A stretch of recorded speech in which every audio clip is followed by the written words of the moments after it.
I am doing this video. I I'm now able to. I learned how to screen record my laptop instead of using my cell phone to record the video, my trades through my phone and have it all ugly and shit. But I do these videos for myself to look back and really see instead of having a journal and just typing out what happened. I'm able to have a visual thing, and I just post it on YouTube just for myself to see, and maybe others if they ever want to. But I don't plan on being a teacher or anything like that. It's more of just to help myself, and I send it to a few people who might want to see it, and if not, they don't, then they don't. But I'm gonna go over my trades yesterday, and I just did a trade today. Um, and I'll explain why I traded it. Sorry, give me 1 second. So, yesterday, which was the 26th of August 2020, um, this ticker symbol NAK was spiking yesterday.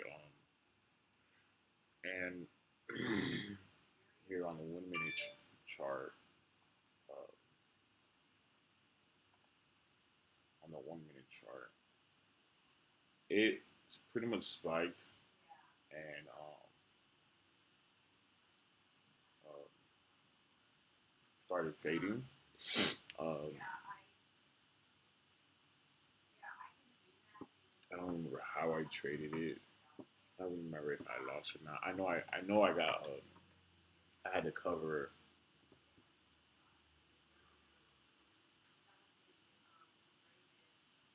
Yeah, so okay, now I remember. I shorted um, from the high day, and I shorted from the high day. My risk was the high day, somewhere around here, and it hit the high day, and it went up. When I saw it go up, it didn't go up too much from the high day. And looking at the past history right here, um, or was it 6 months ago? I looked at the past history somewhere, and I can tell that it was just a choppy stock, and I knew it was gonna be choppy. So when I went into trading it yesterday, I knew what I was expect. I knew what to expect, and it ended up doing like a fake out breakout, or not even a fake out breakout, but just a higher high. It pushed up, and it came back down. I decided not to short the backside. I don't know if it was just like me not wanting to deal with it, or just I don't know what happened, but I really struggle with choppy stocks, and my tolerance is low for them, and I need to improve on that because there's so much opportunity. Even though it's choppy, you just gotta short from the highest point. Um, and then it faded, and I was looking to short it again after this bounce, but I just was like, yeah, it was coming towards the end of the day, and I was like, nah, there's no opportunity, and there's not enough time left on the day to really. I mean, it was perfect too. I mean, it was from 2 o'clock or to 4 o'clock, which is enough time. But for me, it was just like, I missed it, and there was not enough time today to really get a better short. And shorting towards the end of the day, I don't. It's a little more trickier to me than the beginning of the day, starting at 9:30, because I'm accustomed to seeing, watching the markets from 9:30, but I don't always watch until the end of the day. I would look after market hours to see how it ended, but price action wise, it's a little different, slightly different. So I pretty much missed the two opportunities right here and right here. I don't really long too much. I'm not too comfortable with it, so I definitely missed the long side of it. Although the long side was pretty good too, but I went into this morning looking to anticipating either a gap down or uh, another gap up that I can short into, depending on what the stock gives me. Unfortunately, I woke up a little too late. I just started this overnight job, working two jobs so that I can stack enough money to get out of the PDT rule. That's not the best way to get out of the PDT rule, but that's the route that I'm taking. It's a little longer, but um, I still need more time to practice trading, and I'm still trading in my paper trading account so that I can continue to practice. Um, so I woke up there. I woke up at like 10 o'clock, and I already missed the short that I was looking for. Wasn't mad at myself. Really wasn't mad at myself. Um, so it had its bounce, and then I shorted like right here, this lower end of the channel, which is not too good because this channel from here to here, um, you know, you don't want to short at the bottom of the channel. You want to short from the highest point. I shouldn't be shorting from right here anyway because my risk is really the high day. But I'm like, you know what? It's clearly going to go down. So I'm going to use this as my risk, which is 102. And I got in like 600 shares. And it was just bouncing around. And it hit 102 and I exited my trade.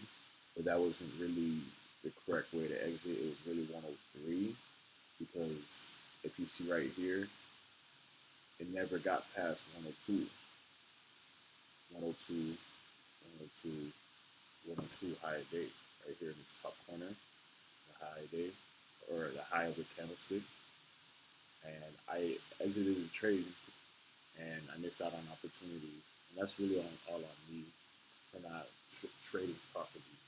But it's coming down now, but not too much. I really wanted to break this lowest point right here, but clearly pre-market is holding the stock up because you see support here, you see support here.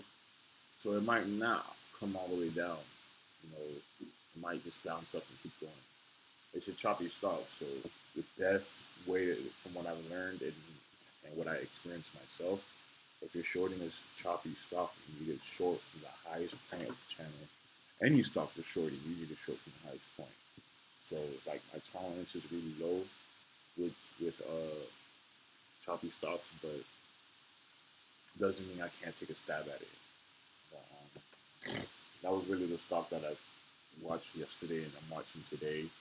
Um, my scanner is not really, you can't see it, but my scanner is not really giving me too much options to trade. There's no shares available to short from the highest percentage stocks. Um, but there's still opportunity with the 20% stocks, which is, even though you shouldn't be trading those percentages, you shouldn't be shorting a 20% stock that's up 20% on a day, and it's his first green day in a long time with value. But if the opportunity presents itself, if it looks like a good trade, then go for it. But what really made me trade this stock, I should have said this in the beginning, but what really made me decide to get into this stock and short it is because it was just the first green day, high on good value. It was like 70,000 yesterday, 70 million shares traded, which is really like 7,000 shares since it's at $1.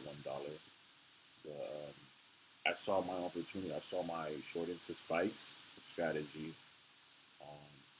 and I was looking at shorting into a bounce, but this was just a higher spike. You can short this bounce. You can short this bounce, and then after hours, it went red at some point right here, and then my next strategy was shorting into a gap down or shorting into another spike. A morning gap up, shorting into another spike. But you shouldn't really be shorting into a green day. But there's opportunity. So that's my little spiel. That's it. Thank you.